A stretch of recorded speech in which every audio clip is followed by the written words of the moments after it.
I started in 1970, and I was playing everything then, and I'm still playing all kinds of different music. That love of all kinds of music and being prepared and wanting to work and play all the time. You know? So if you want to work all the time, rather than just concentrating on one area, you should diversify. You know, it's just incredible. It's a serious gift, and I have passion about music. It's nothing like it.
done.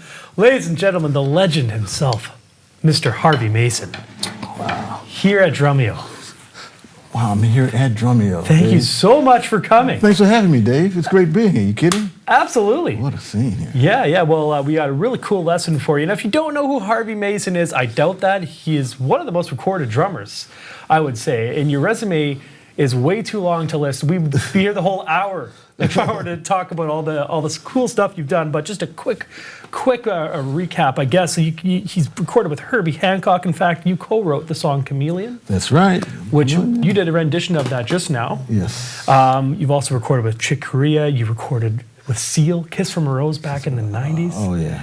You recorded with Quincy Jones, James Brown Live, Duke Ellington, Larry Carlton, your own band, Foreplay. Foreplay, oh, yeah. Which is great. And one of the coolest things is you just recorded the latest soundtrack for the Star Wars 8. Star Wars number 8. Yes. Yeah, with John Williams. JW. That's crazy. Yeah. So your resume is just massive. I can't believe we have you on Drumeo. And the lesson we're going to talk about is how to become a chameleon behind the drums, the art of versatility.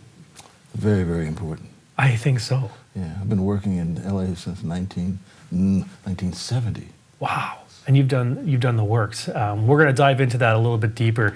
But of all the drummers to talk about being versatile behind the drums, I think we've got the right guy right here. So thank you so much. And a huge thanks to the sponsors for helping make this happen. Also Bence, your manager, he's been great to work with. Canopus went above and beyond to bring in this amazing kit for us. Remo heads, your cymbals, Murat Duril cymbals. Absolutely, Murat Duril. Very cool sounding cymbals. Vic Firth as well. Now you were saying that you were one of the first endorsers of Vic Firth. Actually, for his, what he called dance drumsticks. Drumsticks. He'd been making classical drumsticks for years, and then when I was taking lessons with him, he used to bring a newspaper in with a new set of sticks and say, try these out and see what you think about those. And I'd give him an assessment. I thought, well, they feel okay, maybe a little thicker here, a little there. So I got into that sort of thing. So when he started having endorsers, he came to me right away, and I was really happy to be one. No kidding. Oh, yes, a long Very time. cool. He also gave you lessons, too. He was my teacher as well, one of the greatest timpanists in the world I studied with. That's crazy. Which was fantastic. Also to DW Pedals and Stands and Rock and Sock. You're Sock, absolutely. Sporting a Rock and Sock throne today, which is great. Yes, these great endorsers. So if you guys want to follow Harvey online outside of Drumeo, please do so. He'd love the love, and I'd love to see you guys keep an eye on what's coming up from Harvey. And you can do that on Instagram and on Facebook, just at Harvey Mason SR, Harvey Mason Senior. And you can also go, even though you're not a senior, go to harveymason.net if you want to check out his website as well. You're going to be updating that, I imagine. Oh, yeah. And you have some stuff coming out. You're working on an album. Working on a new CD with both my sons, who one's a producer and one's an A&R person and a manager. So Max and Harvey, we're working on a new CD, and it's going to be killer. I'm looking forward to it. Awesome. And I'm going to Europe, going to London. Oh, yeah? Play Ronnie Scott's in July, and I'm playing with Quincy Jones in a big concert in Italy for his 85th birthday celebration. So holy cow. That's going to be fun, too. A huge band. That's going to be amazing. Oh, yeah. Open invite? No? Oh, sure. Absolutely. Come on. Awesome. So make sure you follow him online and give him a like and share his stuff as well. So again, we're going to talk about becoming versatile on the drums and how to become a chameleon behind the kit. But before we do that, let's get you to play another song for us if you don't mind. Really? Is that cool? Sure, it's cool. You can. Awesome. Silver Streak by Foreplay. Yes, it's a tune I wrote for Foreplay. Yeah. Off of the Silver record, right? Yes, it's off of the Silver record. Our 27th anniversary record. Crazy. Actually 25th anniversary record. And you've been together for 27 years. 27 now, yeah. And you're still going. Well, we're still going. Crazy. Yeah. All right, let's check out Silver Streak, and then we'll get into the lesson.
Well done, man. So smooth. It's like you're just effortless behind there. So, Thank you, Dave. yeah, you're welcome. And the crowd goes wild out there. They're all saying how smooth it sounded. It was really well done. So let's talk about this topic, becoming a chameleon behind the drums. What does that mean to you? Well, it means being versatile, being able to play lots of in almost any style, and really loving music. Because all that comes from really loving music, even more so than you love drums. Yeah. Because, you know, the music really should dictate what you're playing, and that love of all kinds of music and being prepared and wanting to work and play all the time. You know? So if you want to work all the time, rather than just concentrating on one area, you should diversify, you know, be versatile, because then you'll work all the time. Right. You know, I started in 1970, and I was playing everything then, and I'm still playing all kinds of different music, Right. which makes me really, really happy, because there is almost not a day that went by that I wasn't working playing some kind of music, you know, from commercials to movies to records to live shows to, I mean, you name it, you know. Right. So. And when you started, I remember you were telling me when you moved to LA at first, you spent 3 years not even playing the drums. Well, I was playing underground on some records, but primarily I was a percussionist, you know. I graduated from New England Conservatory, and I was prepared to play in an orchestra. Vic had me ready, playing all the repertoire, but my dream was to come to LA and work in the studios, and the way I got in the beginning was the Lucille Ball Show, which not too many of you probably know. That was my entree into working in the studios, and I was a percussionist playing timpani and mallets and hand percussion and the works. And I thought that was going to be it for me, because that was just, I was right into it. You know? Yeah. So when did you get that switch over from being a percussionist into actually playing? Well, kit? it happened sort of gradually, and in some ways it happened rapidly, but I think I was doing the Bill Cosby Show with Quincy Jones, and that act came on that I'd played on their record, which is a hit record. And they said, "Oh, Harvey played on our record." And Quincy said, "Oops." So then he started calling me, and another time I was playing with Jerry Mulligan playing vibes, and the drummer was late. We got into the hour, and they said, "Let's call somebody." I said, "Well, I can fill in until he comes." So I filled in, and they hired me. No kidding. And that was on the spot. They fired the other guy, and Dave Grusin was in the band at the time, and we became lifelong friends, and I started doing all of his movies. And so there was another one I was just playing drums, but he had me playing some other stuff as well. But so it was a gradual process, but then it happened and sort of exploded, you know. Mm-hmm. And but at the time, certain people knew me as a drummer, some people knew me as a percussionist, so it was very interesting. Yeah. So how did you become such a versatile drummer? Well, growing up in Atlantic City, New Jersey, I had a chance to play surfing music. I played a lot of bar mitzvahs. I worked at strip clubs, playing shows, and I worked in the top 40 bands, and I played jazz at a club called the Winter Gardens, which was an amazing club. And I also played in DCI Drum and Bugle Corps called the Seahorse Lancers from Brigantine, New Jersey. So I had a lot of different experience, and I played in orchestras, and I played in a dance band. I played with a band at the Union where all the guys were 80 years old, and I got to play with them and chug along. Yeah. So I had a lot of experience very early on, and little did I know that those experiences would that be my bread and butter, you know. Right. But I loved playing everything and anything, I have to say that. When I was in college, I played in a country and western band where everyone wore cowboy suits except me. And it was right across the street from Harvard, the club there. So, and then in Boston, I also played in a place called The Cave, where we played Latin music. I played drums and timbales, and all the dancers from Martha Mary and everything would come there and dance every night. So I got to play with some authentic Latin guys there. And so I've had a lot of different kinds of experiences. Are you self-taught? How did you develop your skill when you started? Well, I started at 7 taking drum lessons in public school. Thank goodness for public school music education. I'm a big advocate for that. Mm-hmm. And they came to the auditorium and they showed us all the instruments and said, "If you want to play a lesson, so we'll give you lessons." And I, of course, chose drums because I'd been fooling around when I was crawling around playing on pots and pans. And so the first opportunity was 7. Started taking lessons in drums, and it started with just reading and playing snare drum and playing in the elementary school orchestra, playing, limited versions of classic tunes. So that's how I started playing drums, just reading and playing snare drum. That's it. Mm-hmm. Yeah.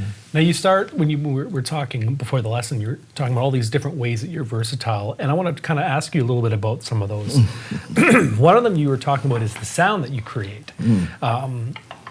Playing all these different styles, requires different sounds from your kit, and you focus a lot on the sound more so than the pattern itself.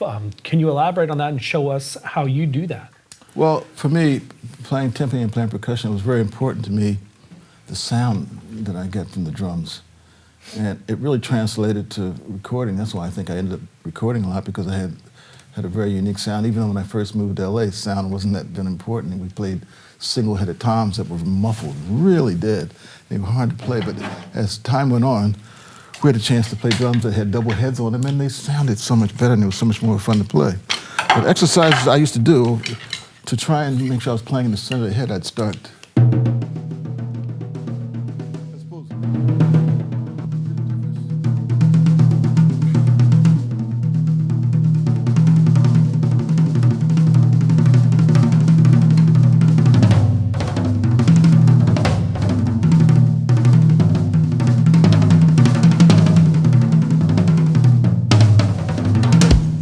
Stay in the center of the drum, so I just would do that over and over and over again.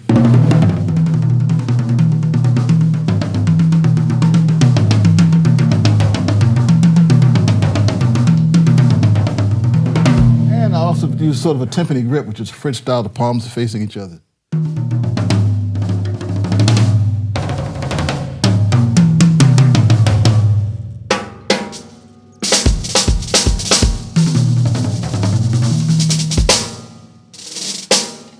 Very cool. So I concentrate a lot on getting a good sound, and that seemed to be most important, because you're not going to play a lot of stuff on most records. And sound was very important. So I concentrate a lot on sound, and that's why I switch a lot. Sometimes you'll see me playing traditional, and other times I'll be playing.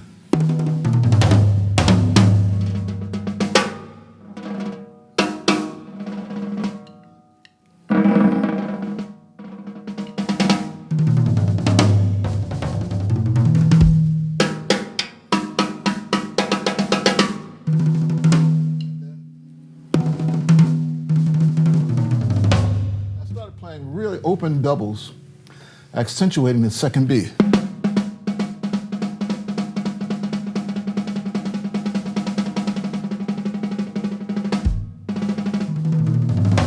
And they sound almost like evens, like singles.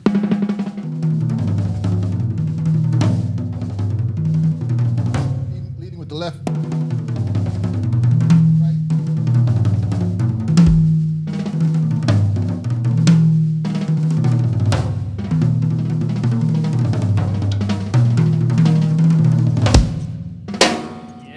So I used to practice trying to play doubles really open to emulate single strokes, because it was easier, you know. I used to be where I could play with whatever played with the left matched, I could play evenly with double. With oh, really? With traditional grip? I used to work on that a lot, yeah. I was playing a lot of orchestral, everything was matched.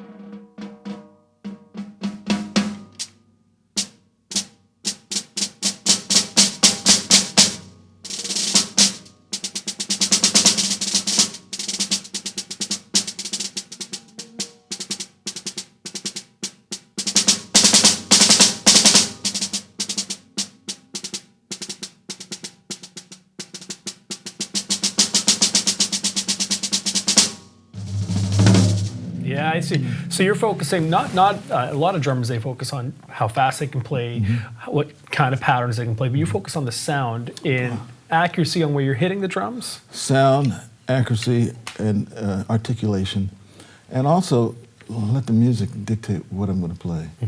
I try and play in character within the genre all the time, and let the music dictate rather than something that I practice a lick and then try and fit it in. I've never done that, you know. And I try and find fresh and exciting new things to play when I'm playing, but it's all, I hope that it's all within character. Yeah. You know. Well, talking about versatility, you switched sticks when you did that demonstration. What are you playing on now? Oh, these are some sticks I love to play solos with. They're a Vic Firth and they're felt tip. They remind me of playing timpani, you know, because it's a,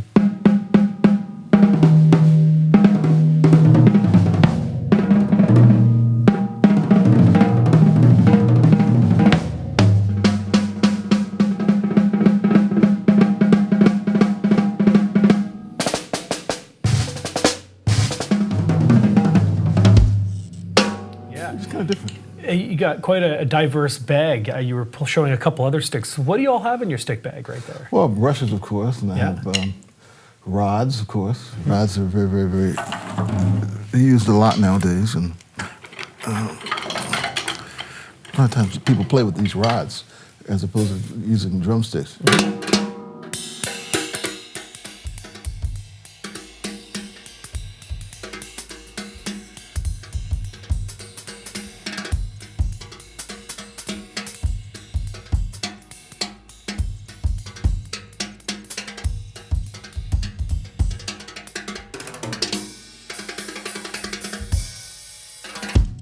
Right. Rods, you know. Yeah.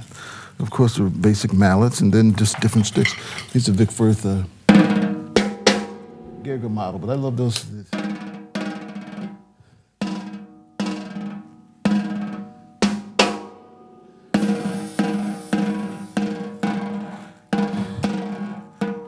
These are actually classical sticks, but I love the way they feel. They feel so balanced and so well.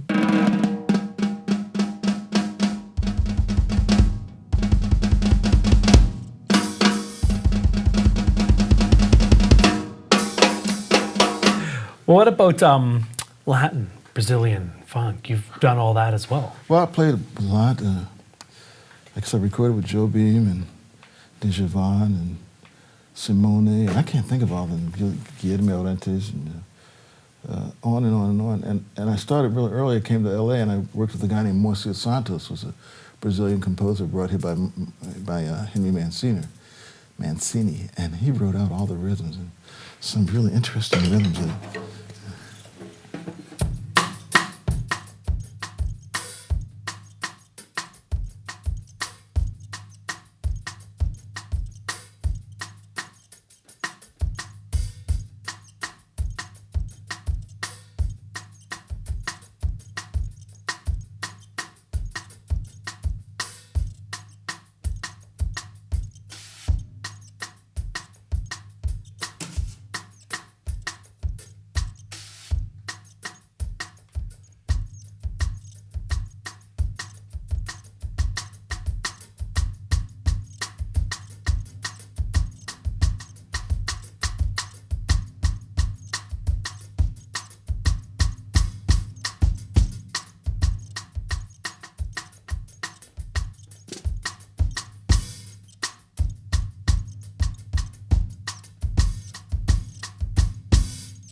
So many different rhythms, you know. Yeah, I see what you mean.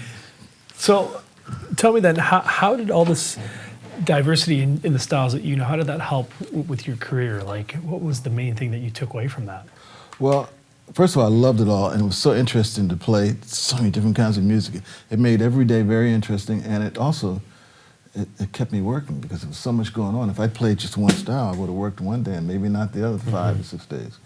So I was working all the time, all different kinds of music, and it was just so much fun, and still remains fun to just play different things and not know exactly what you're going to play, but knowing when you go in there, you're going to have a new adventure. You might even learn something new, you know? Right. So for me, it was always trying to keep it fresh and trying to really, really excel at making it feel good and making the artists feel very happy that that's what they really heard in their head, or if not, that they loved it better than what they heard in their head. So that was the idea, you know. And so how do you, what tips would you give to students out there in becoming more versatile behind the kit? Well, I say research, first of all. First of all, you have to fall in love with music. You have to be very passionate about music in general, all kinds of music, is what I preach. And then research it and listen to it all and fall in love with it. Find out what are the keys from the drum chair that make the music sound unique and that you sound totally into the genre. And there are lots of records in all those genres. Like when I first did with Frank Sinatra, I went out and just listened to the music, just kind of got into the groove. I used to do that in the early days. When I had a session, like I knew I was going to do something with some artist, Carole King or whoever it was going to be, I had to go listen to the music so I could get into the vibe of what was going on, you know. So it's a matter of research so you really know what's going on, you know. Once you know, I did a country and western TV show Me and Rittenauer did country. We sat on the sides of the stage and we were playing country music with Johnny Rodriguez and Roy Clark, and it was fun. It was another thing to do. Right. You know? So for me, it was always something fresh, something new to do.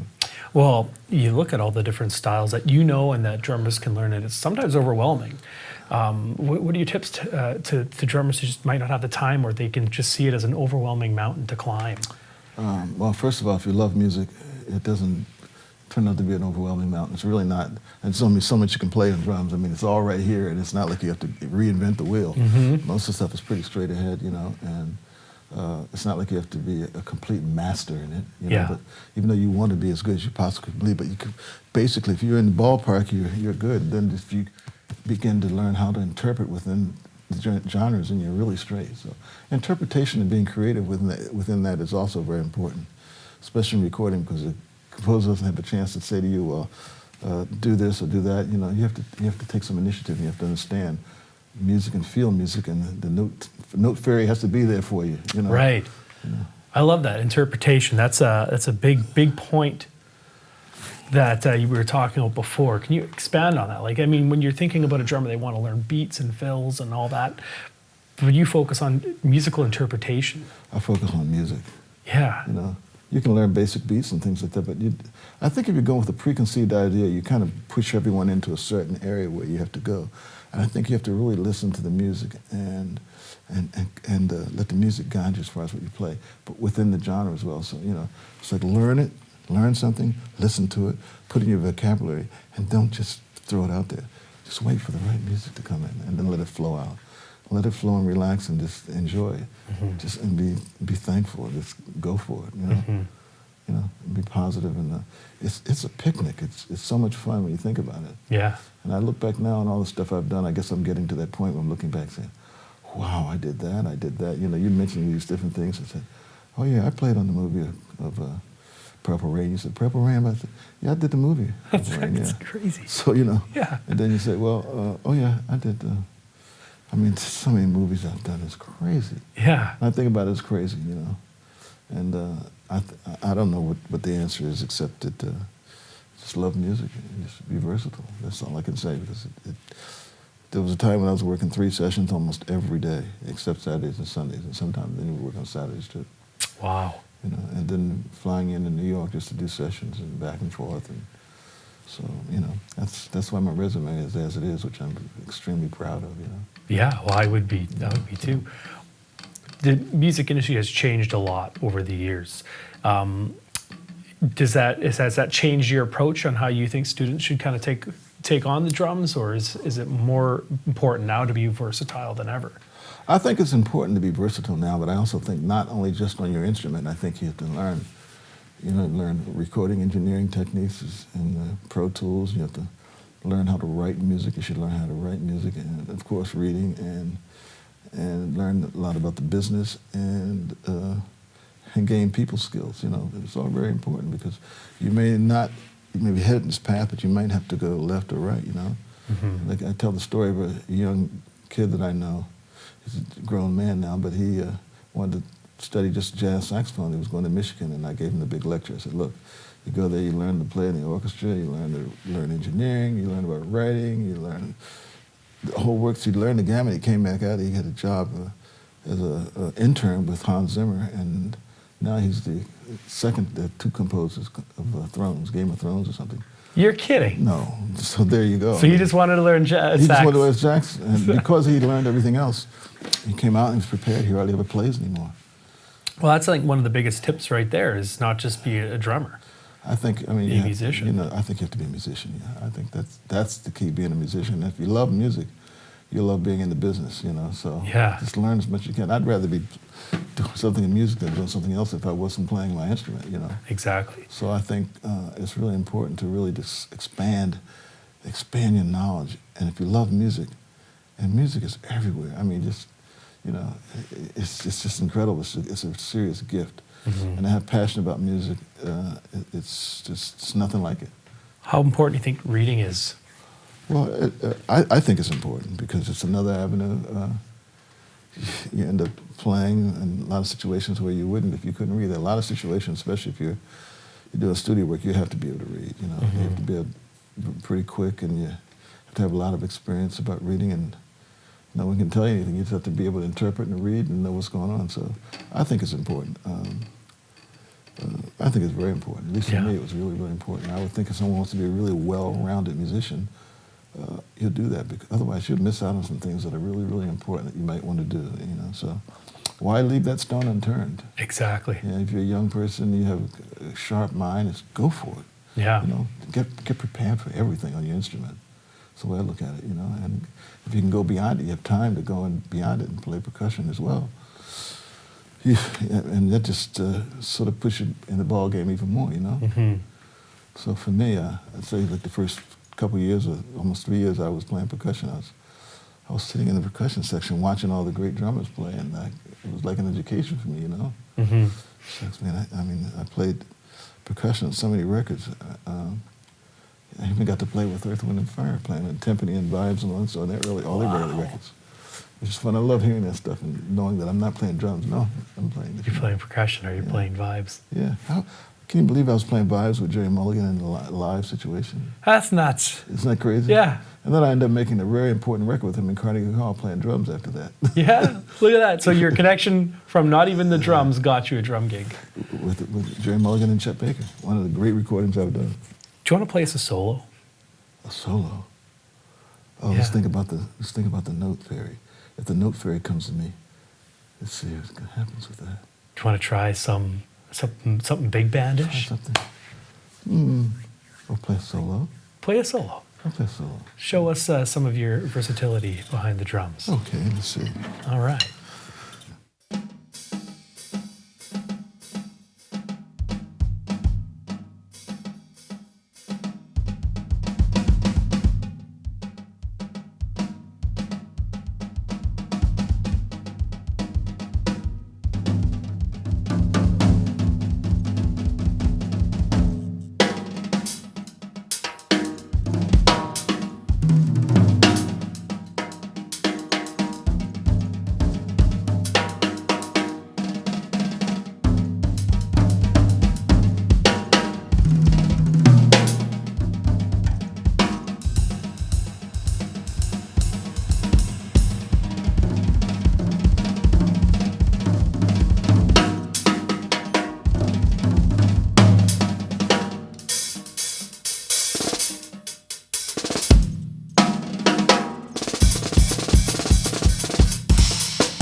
little something, little something. It was a little something, and I loved it. Something. You went all over the place. It was great. A little something, a little this. Yeah. A little control, moving in and out of different colors. Dude, very good. So smooth. And your transitions between the styles and even the tempos was great. Yeah, You chose the right tools. Okay, we're getting close to the hour. Time goes by so fast during these. So I'm going to ask you a couple more questions before we wrap up. First one is the biggest question is, what tips can you give to the viewers watching, the drummers watching, to become more like you are, a chameleon behind the kit? You can play all these different styles. You can play all these different instruments, not just the kit. You're a percussionist. You can play timpani. What kind of tips would you give to drummers who are looking to get more like you? Oh boy. Well, as we're going to be reiterating here, but first of all, you have to very serious love for music. And so much so that you really want to investigate and research what makes the music tick as far as from a drum chair, from a drum point of view. Listen to a lot of different drummers that are playing this different particular styles that you're interested in and borrow from them, but then don't necessarily really copy, but use that as a starting point. So you have that tool in your toolbox. And then really understand about the music and try and interpret the music. But I think it all begins with a real serious love for music and really wanting to play all kinds of music and really wanting to always be able to play. Mm-hmm. And I think that's it. And as far as the percussion, that's a whole nother animal. And that takes another deep love and appreciation for music. And again, one, you be versatile and think about playing an orchestra. You don't want to be left out of any musical situation that has to do with your instrument. And that's the way I approach it. I wanted to be prepared to play an orchestra. I mean, last year in May, I played with the London Symphony Orchestra. I was a guest. We played Holt's Planets, and I played timpani with the orchestra. It was like a dream come true. That was the second time I played with them. I'd played with them as an extra before. But it was great to play with those guys. And so I kind of been trying to leave no stone unturned. Mm-hmm.